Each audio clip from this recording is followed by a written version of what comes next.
Anda kembali di Nusantara Petang, pemirsa. Berbagai kalangan terus berusaha memutus mata rantai virus COVID-19. Salah satunya dengan terus memberikan pemahaman kepada masyarakat tentang disiplin akan protokol kesehatan yang gencar disosialisasikan pemerintah. Seperti yang dilakukan di Provinsi Riau. Dan pemirsa, kita akan berbincang mengenai ini dalam Dialog Nusantara Petang.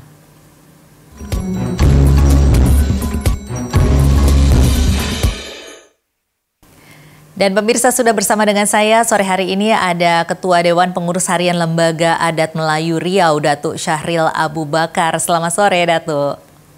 Selamat sore, Mbak Tasa. Iya, Datuk, ini apa yang telah dilakukan oleh Lembaga Adat Riau dalam rangka memutus mata rantai penularan COVID-19? Kami sudah menjalankan gerakan jaga kampung. Dan ini didukung oleh Forkompinda, TNI dan Polri beserta semua jajaran, termasuk pemerintah daerah, Bapak Gubernur, dan juga instansi-instansi terkait lainnya. Ini penerapannya seperti apa itu? Gerakan jaga kampung ini salah satunya adalah gerakan untuk memberantas virus COVID corona ini. Dengan cara apa saja, Datuk? Kita sudah mensosialisasikan protokol kesehatan ke seluruh jajaran Lembaga Adat Melayu Riau, kepada datuk-datuk adat kita di kampung-kampung, di kenegerian, di kepulauan, sampai ke jajaran terdepan. Kita sudah sampaikan bagaimana caranya untuk melaksanakan protokol kesehatan yang sudah dianjurkan oleh pemerintah ini dalam rangka mencegah berkembangnya virus corona. Ya, mungkin bisa dijelaskan kepada pemirsa Nusantara TV di seluruh Indonesia, ini kondisi terkini di Riau terkait dengan adanya pandemi COVID-19 ini seperti apa sih, Datuk? Memang terakhir ini terjadi peningkatan ya luar biasa juga, ya kan? Kondisi yang terpapar di Provinsi Riau ini dari mulai angka 40-an per hari ini sudah naik sampai ke 100-an. Lebih kurang 5 hari terakhir. Mudah-mudahan dalam beberapa hari ke depan ini mungkin salah satu penyebabnya, di samping masih longgarnya pelaksanaan pengetatan protokol kesehatannya ini, dan juga terakhir ini pemerintah mengadakan tes yang sifatnya agak massal, sehingga banyak yang ditemukan terkonfirmasi yang sudah kena virus coronanya. Nah, ini bagaimana dengan pengetesan saat ini? Apakah ada peningkatan ataukah memang sudah dari sejak awal adanya wabah virus corona ini tetap dilakukan seperti itu atau bagaimana, Datuk? Yang tes ini baru 2 minggu terakhir ini. Kita mengadakan tes ini sehingga banyak yang ditemukan. Kalau kemarin baru tingkat rapid test, ya masih biasa saja. Artinya masih ini. Tapi sesudah dilakukan dengan pola swab tadi, makin banyak nampak yang ditemukan yang sudah terpapar virus corona itu sendiri. Kalau penanganannya sendiri bagaimana di Riau? Ya, di Riau penanganannya masih berjalan dengan baik. Tapi akhir-hari terakhir ini dengan jumlah yang sudah mencapai 20.000 yang suspek ini, ya rumah sakit agak kewalahan juga. Karena keterbatasan tempat tidur, ya kan? Dari rumah sakit yang sudah direkomendasikan oleh pemerintah, rumah sakit rujukannya, nampaknya sehingga kita melihat pemerintah daerah, khususnya Pak Gubernur, sudah kami ketemu kemarin, mereka minta dengan para bupati, Pak Gubernur sudah minta dengan para bupati, wali kota, untuk menambah tempat tidur itu, sehingga pasien-pasien ini tidak semuanya dikirim ke Pekanbaru, ke ibu kota provinsi, tapi sedapat mungkin masih ditangani oleh dokter di tingkat kabupaten. Karena kalau semua yang mengirim ke provinsi nanti bisa membludak di Pekanbaru ini sendiri. Sejauh ini di kabupaten-kabupaten sendiri, apakah sudah ada tempat yang memadai untuk melakukan penanganan dan pengobatan serta juga isolasi mandiri seperti itu? Sepanjang dengan kondisi yang beberapa hari yang lalu itu masih terlayani, masih memungkinkan, cuman kita mengkhawatirkan kalau ini terjadi peningkatan terus, takutnya di kabupaten sudah tak bisa melayani, dikirim ke rumah sakit di provinsi, dan provinsi pun nampaknya juga sudah mulai terbatas tempatnya, ya kan? Nah ini apakah ada rencana ke depannya untuk melakukan mungkin penambahan atau memfungsikan bangunan lain sebagai tempat perawatan ataupun penanganan COVID-19? Kelihatannya seperti itu. Dan pemerintah daerah sebenarnya jauh hari sebelum ini COVID ini berlangsung, tempat-tempat untuk isolasi mandiri itu mereka sudah cadangkan. Ini dulu pernah ditinjau SPN di sini, sudah tuh sebelumnya ada semacam asrama haji, juga sudah rusunawa sudah mulai disiapkan. Nah, itu alternatif kalau terjadi lonjakan yang sangat luar biasa. Ini kan juga memang penderita COVID-19 ini kan biasanya disertai dengan penyakit penyerta juga begitu ya Datuk, dan juga biasanya membutuhkan juga, ada juga beberapa pasien yang membutuhkan darah. Nah ini Datuk sebagai Ketua PMI Riau, bagaimana dengan kebutuhan di sana? Apakah ada penurunan bank darah ini selama masa pandemi? Terjadi penurunan, apalagi di awal-awal COVID ini mulai marak di Provinsi Riau, itu sangat drastis turunnya, hampir 40%. Jadi Pekanbaru ini sebulannya kita memerlukan sekitar 7.000 kantong darah. Sewaktu pandemi ini mulai, itu terjadi penurunan sampai 40% kekurangannya. Sehingga kita terpaksa turun tangan dengan Forkompinda, dengan Gubernur, menggalang donor-donor darah yang khususnya datang dari TNI dan Polri. TNI dan Polri ditambah dengan perbankan dan masyarakat yang lainnya untuk mengadakan, mudah-mudahan sampai hari ini masih bisa diantisipasi. Iya, karena masyarakat jadi takut juga ya untuk mendonorkan darahnya. Nah, ini apa yang dilakukan agar bisa mendorong masyarakat supaya bisa tetap mendonorkan darahnya, tetapi tentunya dengan tanpa takut tertular? Ini kita lakukan pendekatan sosialisasi melalui jajaran PMI, jajaran sektor informal, terutama karena kebetulan kami juga di lembaga adat Melayu, tokoh-tokoh adat juga kita gerakkan untuk meyakinkan masyarakat bahwa virus corona ini tidak membahayakan bagi pendonor darah. Dan alhamdulillah mudah-mudahan terjadi peningkatan kembali sehingga hari ini kondisi donor darah ini masih bisa terlayani dengan baik untuk semua kabupaten kota. Kalau dari Anda sendiri melihat ini untuk masyarakat adat di Riau sendiri, bagaimana pemahaman mereka terhadap wabah virus corona ini?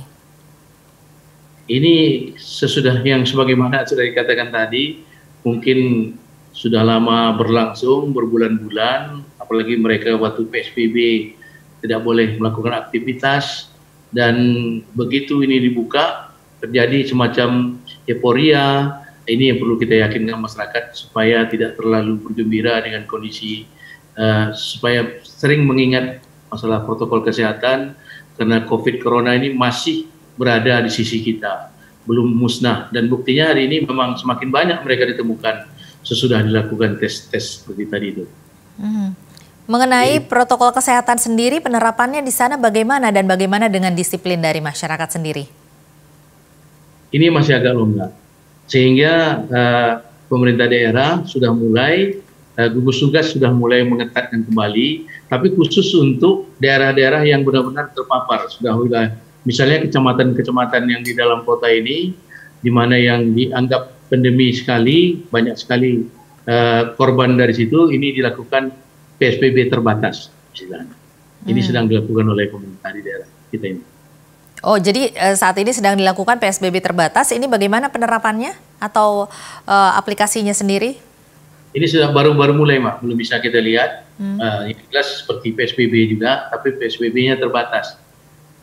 Dengan mulai dilakukan razia, tempat orang berkerumun dibubarkan, ya kan? Sudah mulai mengeluarkan, wali kotanya sudah mulai perwaku untuk dikasih denda atau sanksi, sudah mulai berjalan. Ini baru 1-2 hari ini. Apa sanksi yang dikenakan? Di samping membayar bagi yang terlupa memakai masker, ya kan, juga ada denda yang lain. Ini kita belum baca perwakunya, tapi kabarnya seperti itu. membayar uang, ada juga melakukan kerja-kerja sosial. Ini yang akan diatur di dalam Perwako itu nantinya. Setiap hari dilakukan, Datuk? Ya, karena ini baru mulai, baru dalam 1-2 hari baru. Nah, ini rencananya akan dilakukan selama berapa lama? Waktunya belum ada berapa lama, per 2 minggu. Kalau dulu PSBB kan per 2 minggu mereka evaluasi. Tapi kalau untuk yang terbatas ini kita belum melihat perkembangan seperti apa, karena ini baru diterapkan. Perwakonya pun belum kita baca. Oke, baik. Ini tentunya dengan bantuan dari seluruh masyarakat dan juga lembaga-lembaga ini tentunya harus saling bersinergi. Nanti kita akan bahas mengenai bagaimana sinergi dari lembaga-lembaga lain dan juga masyarakat setempat. Tetapi kita harus jeda dulu, Datuk. Ya, baik. Terima kasih.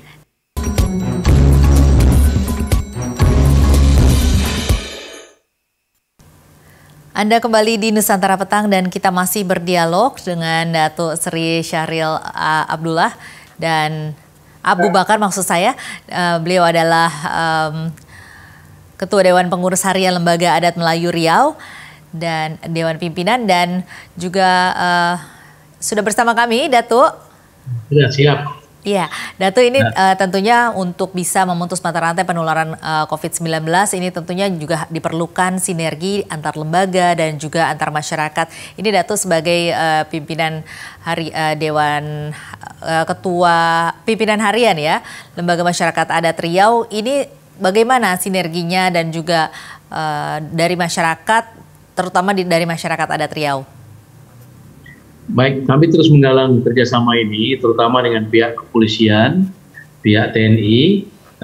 Sudah itu tugas yang di bawah koordinasi Pak Gubernur. Kita terus melakukan sosialisasi ke masyarakat adat kita yang ada di kabupaten kota, di kampung-kampung, di istilah di sini ada di penghuluan, di desa, di kenegerian. Ini tetap kita komunikasikan. Yang kami beri nama tadi dengan gerakan jaga kampung. Dan dengan Pak Kapolda, kita selalu membangun bersama-sama membuat video-video himbauan untuk disampaikan ke daerah-daerah seperti yang kami sebutkan tadi. Dan juga hari ini, Mbak, kalau boleh kami menambahkan lagi, ini mungkin datanya kurang lengkap, ini data sudah masuk. Total suspek di Riau ini sekitar 20.672. Ini kondisi hari ini, ya? Tanggal 8 September. Kemudian konfirmasinya 2.830. Yang isolasi mandiri, yang sedang melaksanakan isolasi mandiri berjumlah 871. Yang dirawat di rumah sakit ada lebih kurang 562 orang di Riau. Kemudian sembuh ada 1.345 orang, yang meninggal dunia lebih kurang 52. Iya, untuk masalah penanganan COVID-19 ini, terutama di Riau sendiri, apa yang menjadi kendala untuk di Riau? Terutama ini, karena terbatasnya untuk ruangan rawat untuk pasien penderita pandemi ini sudah itu yang kedua, keterbatasan tenaga medis, termasuk dokter, ya kan, ini yang kita mengkhawatirkan jangan sampai terjadi lonjakan luar biasa sehingga kalau dokter kita. Dan hari ini di Riau memakan korban, seorang tenaga medis kita meninggal dunia, namanya Riani, ya kan, dari Dumai, di rumah sakit umum di kota Dumai.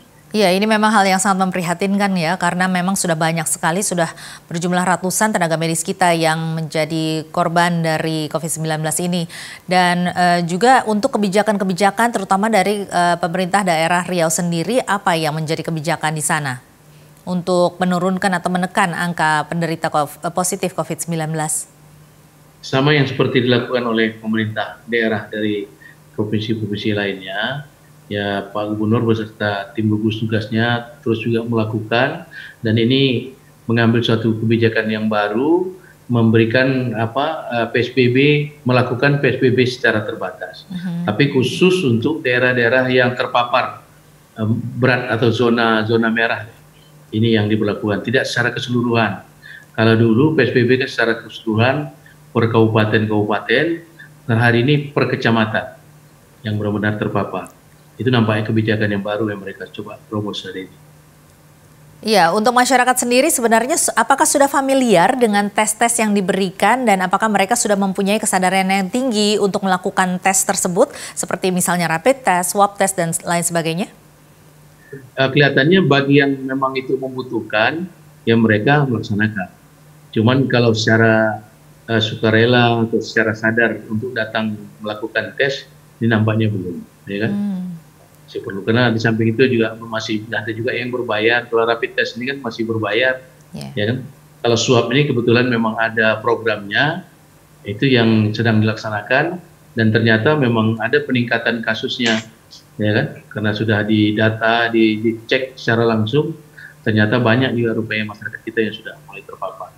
Iya, tentunya kan pandemi ini berdampak ya terhadap berbagai aspek, terutama juga dengan aspek perekonomian. Dan ini untuk pemerintah daerah sendiri, apa yang sudah dilakukan untuk membantu masyarakat yang terdampak secara ekonomi? Kalau kami melihat, mereka pertama yang jelas sudah melakukan reposisi anggaran. Agar proyek-proyek yang sifatnya fisik, ini sudah mereka laksanakan. Mereka lebih banyak untuk mengadakan kegiatan-kegiatan untuk bantuan-bantuan sosial kepada warga masyarakat. Iya. Ini untuk bansos-bansos, termasuk sembako, BLT, sudah mulai berjalan. Di samping ada bantuan dari pemerintah pusat, juga dari pemerintah provinsi dan pemerintah daerah.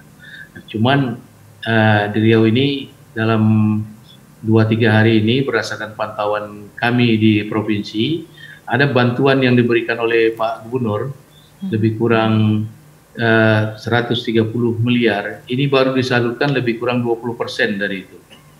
Nah, ini kita berharap sudah melakukan, LAM sendiri sudah melakukan himbauan kepada pemerintah daerah kabupaten supaya segera memberikan bantuan ini supaya ekonomi ini bisa bergerak. Iya, ini 123 miliar baru disalurkan sebanyak 20%, ini sampai jangka waktu berapa lama? Ini sudah makan waktu, sudah hampir 3 bulan ini. Ya. Sampai berapa lama ini sampai akhirnya untuk bisa mencapai 100% ini diproyeksikan untuk berapa lama? Sebenarnya memang harus seketika juga ini, secepatnya harus sampai ke tangan masyarakat. Tapi kita tak tahu kendala apa yang ditemui oleh pemerintah kabupaten sehingga ini belum disalurkan. Yang 80% ini belum disalurkan. Dan secara bergurau ya kita, tapi ini secara bergurau aja, ya kan? Jangan-jangan itu disalurkan mau dekat-dekat pilkada ini. Sehingga menjadi ini ya, menjadi alat atau media untuk kampanye begitu ya. Iya. Mudah-mudahan tidak terjadi ya Datu ya. Sampai terjadi, ya kita sudah minta nih, kita sudah membuat pernyataan di media supaya segeralah disalurkan karena masyarakat sudah membutuhkan bantuan dari provinsi itu, sehingga juga ini kalau uang ini beredar kan tertolong juga ekonomi bisa bergerak. Iya, berbicara mengenai bantuan-bantuan yang dilakukan oleh pemerintah, ini bantuan dari swasta atau dari lembaga-lembaga swadaya masyarakat. Ini ngomong-ngomong Datu sendiri kan merupakan pengurus Provinsi Karate Dotako ya. Nah ini dari Karate Dotako sendiri apa bantuan yang sudah diberikan? Kalau ini belum nih, saya baru disepakati untuk ditunjuk dan belum mulai bergerak, baru 2-3 hari yang lalu udah kesepakatan, sedang menyusun pengurusnya, nanti kita SK-kan, ya kan, SK-kan oleh dari pusat, ya nanti baru bergerak. Tapi secara umum, bantuan-bantuan yang sudah diberikan oleh pihak swasta, termasuk perusahaan-perusahaan, sudah mulai mengalir. Ya kan, yang jelas baru-baru ini Pemprov Riau bersama dengan PKK dan juga PMI serta di situ sedang melakukan gebrak masker untuk beri 5 juta masker kepada masyarakat. Dari perusahaan-perusahaan yang bergerak di bidang perkayuan atau kehutanan, ini 1 juta masker. Tapi ini semua sedang berproses. PKK sudah mulai mengantarkan ke beberapa kabupaten, ya kan, dari masker yang dapat untuk disalurkan kepada warga masyarakat. Iya, karena memang protokol kesehatan ini sangat penting untuk diterapkan dan juga kesadaran dari masyarakat juga harus ditingkatkan juga begitu ya Datu ya. Ini karena aktivitas perekonomian sendiri di sana bagaimana? Pasar-pasar sudah aktif kembali kah, dan juga mungkin toko-toko dan lain sebagainya, restoran, rumah makan?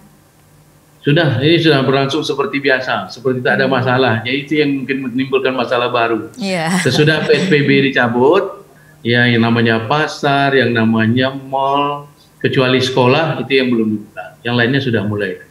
Nah, kehidupan sudah mulai berlangsung seperti biasa, seperti tidak ada wabah, tapi dalam kenyataannya ada juga yang sudah terpapar. Itu mungkin yang menjadi masalah.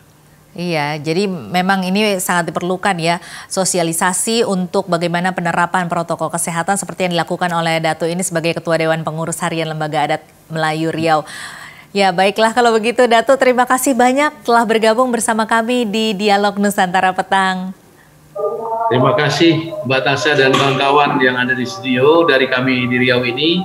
Mudah-mudahan COVID ini cepat berlalu. Amin. Sehingga perekonomian kita bisa hidup kembali. Itu harapan kita semua. Baik, terima kasih Dato. Ya.